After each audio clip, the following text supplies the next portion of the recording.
நம்ம குடும்பத்தில் யாராவது இறந்துட்டா அவங்களுக்காக கோயில் ஒரு நாள் தங்குற சம்பிரதாயம் இருக்கும். அதுக்கு பேர் சாங்கியன்னு சொல்லுவாங்க.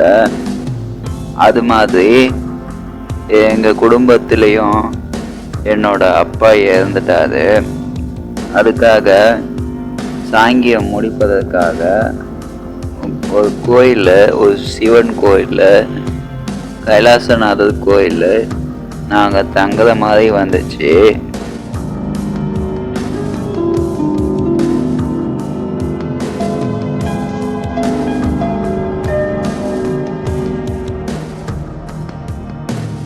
அப்போது தேவையான பொருளை எடுத்துக்கின்னு அந்த கோயிலுக்கு தங்க போயிட்டோம்.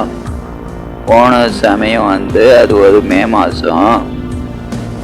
மாதத்தில் மழையும் இடியுமா இருக்கும். அந்த மாதிரி தேவையான பொருளை, தண்ணி பாட்டிலு அதெல்லாம் எடுத்துன்னு போயிட்டோம். அங்கே வந்து கோயில் நட சாத்திக்கின்னு பூசாரி கிளம்பிட்டாரு. அப்போ ஒரு 11 மணி இருக்கும்.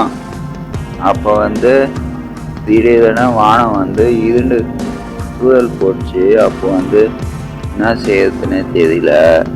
அப்போ பயங்கர மழை பெஞ்சு இருந்தது. அப்போ ஒதுங்க கூட இடம் இல்லை. கோயில் நட சாத்திட்டதால உள்ளேயும் போக முடியாது. அப்போ அந்த வீட்டு பக்கத்தில் இருக்கிற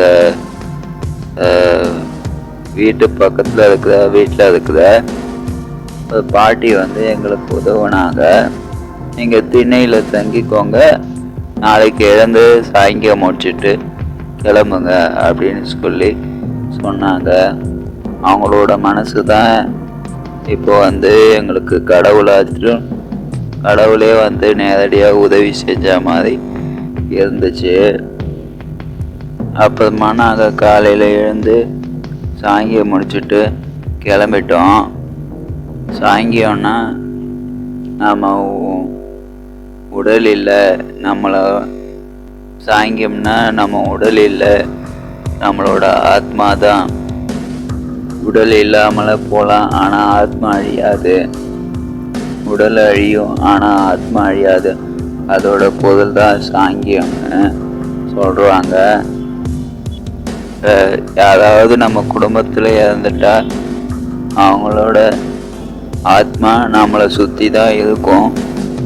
ஆனால் அவங்களோட பொருள் ஏதாச்சும் இருந்தால் அதை கழிச்சிட்டு வரணும். கழிச்சிட்டு அந்த சம்பிரதாயத்தை முடிச்சுட்டு வரணும். அந்த மாதிரி செஞ்சாக்க அவங்களோட ஆத்மா சாந்தி அடையணும்னு ஒரு நம்பிக்கை இருக்குது. அதுதான் சாங்கியம்னு சொல்லுவாங்க.